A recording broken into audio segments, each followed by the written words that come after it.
Selamat siang. Terima kasih teman-teman media yang saya hormati. Terima kasih sudah menunggu.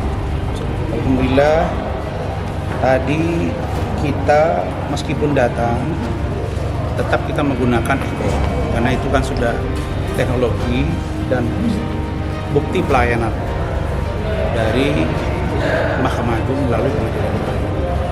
Dan alhamdulillah tadi sudah dilakukan pendaftaran resmi dan sudah terdaftar ini gugatan terhadap Richard Lee. ya, ini gugatan terhadap saudara Dr. Richard Lee dan insya Allah kami tinggal menunggu relas panggilan untuk kita sidang dan atau mediasi kan begitu ya. Nanti akan dipimpin langsung oleh Pak Binto, dibantu oleh Pak Andi, kemudian dipimpin oleh Pak Leo Situmorang, kemudian FBI, Binto, kemudian Bung Andi dan Pak Donald serta teman-teman yang lain. Ada 8 orang. Dan ini kemudian saya sebagai penggugat Dr. Rasman Arif Nasution ada di sini. Kita juga sudah bayar tadi ya, biaya pendaftarannya.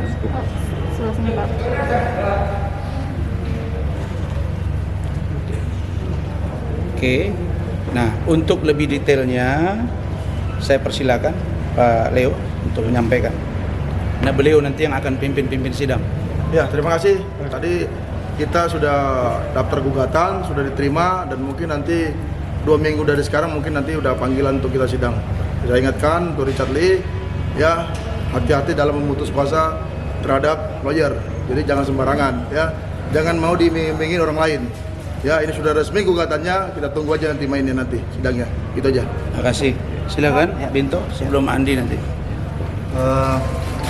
Saya tambah ya, terkait dengan gugatannya, ini memang kontrak antara seorang pengacara dengan kliennya, di mana di situ sebagaimana hukum dari kontrak ini sangat mengikat dan itu undang-undang bagi para pembuatnya, jadi harus ditaati. Jadi sudah ada kontrak yang diputus secara sepihak.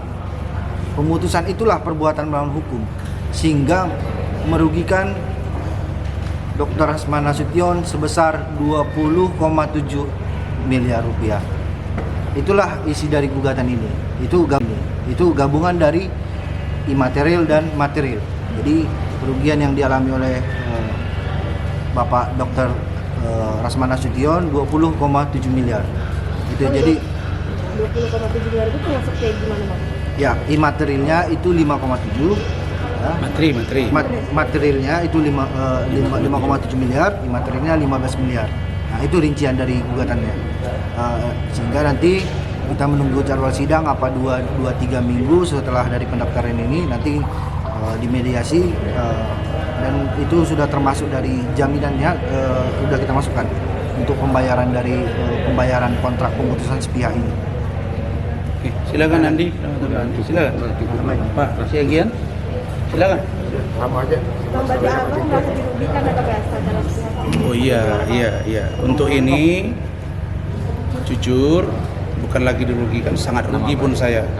Pertama materi, tapi di luar itu kan nama baik. Bayangkan kalau saya tidak gugat ini, besok-besok yang puluhan kontrak dengan saya perusahaan dan atau pribadi itu akan putus. Nah karena itu Richard ini harus menjadi perbandingan bagi yang lain, termasuk untuk seluruh pengacara di Indonesia.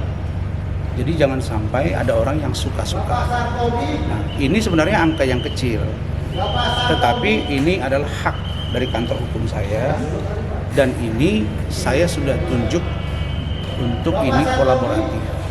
Maka dipimpin oleh Pak Leo Situmorang. Begitu, ya. Bang, tapi sebelumnya ada komunikasi nggak sih kenapa mungkin alasan akhirnya memutus kontak dengan Bang Rasman sendiri? Nggak ada. Setahu saya hanya satu, chat melalui WA. Pagi-pagi, jadi Richard malam itu ditahan, oke, dan dia ditahan itu sore, kemudian tahan 1 malam, kemudian jam 10 malamnya setelah 1 malam itu saya diberitahu oleh Kasubdit Cybercrime Polda Metro, Bung Rofan. Beliau bilang, Bang, kita permohonan abang untuk ditangguhkan sudah dikabulkan dan abang silakan datang. Datanglah saya, oke, dikabulkan. Richard pada waktu itu keluar pakai celana pendek, ada di Instagram saya. Kemudian saya pulang dan perdebatan tuh malam itu memang sudah ada karena dia mengatakan ada orang atau invisible hand yang datang dari pintu belakang ke petinggi Polri. Nah, itu yang saya konfirmasi langsung. Richard pada waktu itu keluar pakai celana pendek, ada di Instagram saya.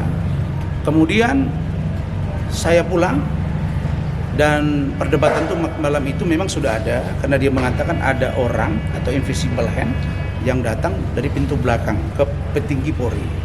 Nah, itu yang saya konfirmasi langsung ke Pak Kapolda. Kenapa? Karena yang berwenang itu Kapolda. Tidak boleh bawa nama Mabes Polri urusan ini karena bertanggung jawab ke Pak Kapolda kan. Saya tanya langsung Pak Fadil Imran, beliau bilang tidak. Itu ada saksi Pak Dirkrim Sus Pak Aulia, Kombes Aulia Lubis, bahwa Pak Kapolda bilang itu surat Pak Rasman. Sehingga kita menangguhkan, dijamin oleh istrinya. Nah, sampai hari ini Richard tidak buktikan itu. Nah, lalu kemudian dia mengatakan bahwa saya tidak profesional misalnya. Itu pun tidak ada kata-kata itu. Dan di dalam WA pagi-pagi saya kaget, dia bilang, "Dear Pak Rasman, mulai hari ini Pak Rasman tidak saya izinkan bicara ke media mengatasnamakan saya dan lain-lain." Lah. Selama ini sejak dia jadi pegang kuasa dan saya ini bertindak untuk nama klien, saya melakukan tindakan hukum, justru saya yang harus melakukan itu. Dia yang harus lapor ke saya kalau dia melakukan tindakan apa-apa. Dan dia justru ketika dia ditahan malam itu, dia minta handphone untuk memberitahu istrinya. Ternyata dia menyuruh untuk live dan memposting video dia yang sudah dia buat di belakang saya. Jadi kalau secara hukum dia melanggar, dia memberi kuasa ke saya, tapi dia bekerja sendiri. Itu dia lakukan. Nah, karena itu maka pelanggaran ini serius. Dan di samping malam itu dia tidak bisa membuktikan invisible hand itu, besoknya dia chatting begitu, saya langsung bilang, "Loh, kok Anda larang-larang saya? Kan kita sudah komunikasi. Tapi kalau jujur, yang bicara ke media itu siapa? Kan Anda," saya bilang. "Istri Anda yang ngomong-ngomong di Instagramnya, minta-minta tolong ke Kapolri, segala macam. Lah, saya harusnya itu izin saya dong. Kok saya malah dilarang-larang?" Itu satu. Yang kedua saya bilang, "Oh, kau sudah mau cabut kuasa, sudah feeling nih." Nah, dia nggak jawab. Yang ketiga barulah masuk surat dari dia mengatakan bahwa tolong di review kembali kontrak-kontrak dari perusahaan dia. Nggak masuk itu dalam objek pekerjaan saya dengan dia. Jadi kalau dia kontrak besok misalnya dia kerjasama bangun WC toilet, masa urusan saya itu? Kerjasama selesai toilet tanggal sekian bulan sekian terus ada masalah. Jadi itu mengada-ngada. Nah, karena itu Richard, saya sampaikan ke kau, saya kan tidak pernah memulai. Kau yang memulai, ya sudah kita bertempur di sini. Ada bahasa bilang Rasman belum melakukan jalur hukum. Tunggulah, kan saya menunggu waktu saja, ya sudah ini. Nanti biar dipimpin Pak Leo, kita sidang, kita siap. Sampai Mahkamah Agung saya hadapi kau, Richard. Saya nggak pernah bilang saya orang kaya, tapi saya dikasih Allah cukup untuk berperang melawan kau. Oke? Pak Rasman, Nah, mohon tanya, apabila gugatan ini sudah dilaporkan dan sudah didaftarkan, terus apabila ada kemungkinan kalau Pak bisa dinyatakan ini untuk dia kembali meminta bicara baik-baik dengan Pak Rasman. saya sudah serahkan ke Pak Leo Sitomorang. Biar Pak Leo dan tim yang komunikasi, ada Pak Rusdi, ada Bung Anwar, ada Bu Ida Neti, itu silakan nanti Pak Leo yang komunikasi. Kita sudah ada kok sampaikan ini. Sudah ada tim. Oke. Cukup ya. Nah, baru yang terakhir. Saya sudah dihubungi tadi oleh pihak Kementerian Pemberdayaan Perempuan dan Perlindungan Anak. Ada nomor teleponnya. Tadi kan saya bilang, saya nggak mau bilang tadi dihubungi karena dia bilang tadi jam 12.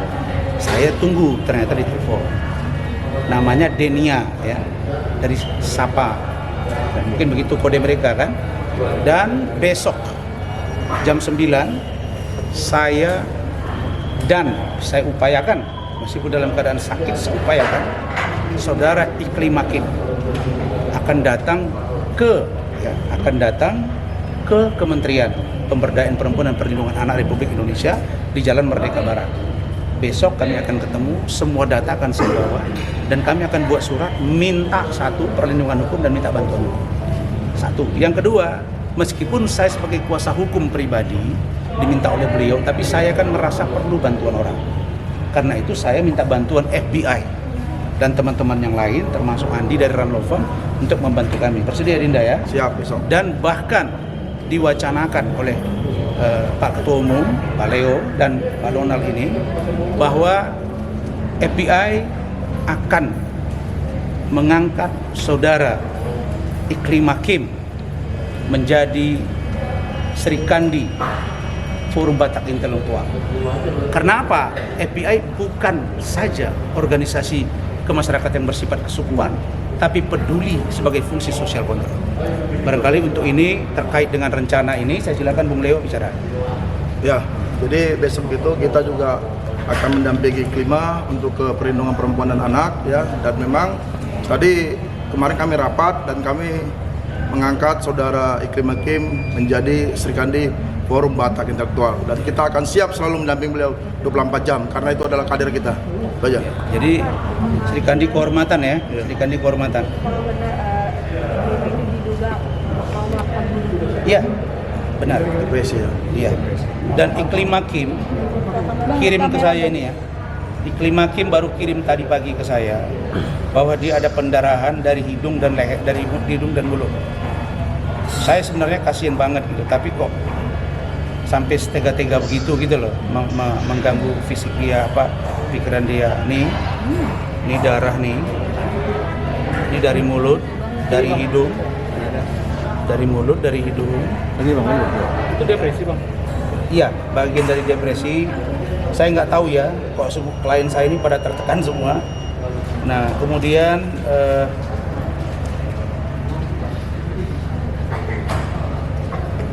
ini ya, ini video tadi.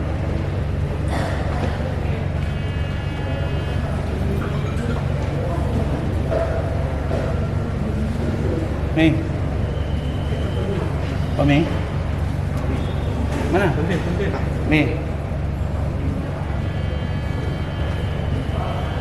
video yang si Kim apa itu mana? Pendarahan tadi. Iklim Hakim. Video Iklim Hakim. Iya. Bawa tadi, bawa, beli bawa. Hah? Beli bawa tadi bang.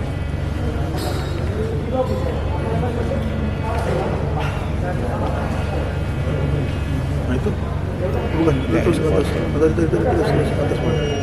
Nah ini. Enggak, ini yang tadi. Enggak, itu video tadi kan, hidungnya tadi. Bukan. Oh, ayo, Terus ya.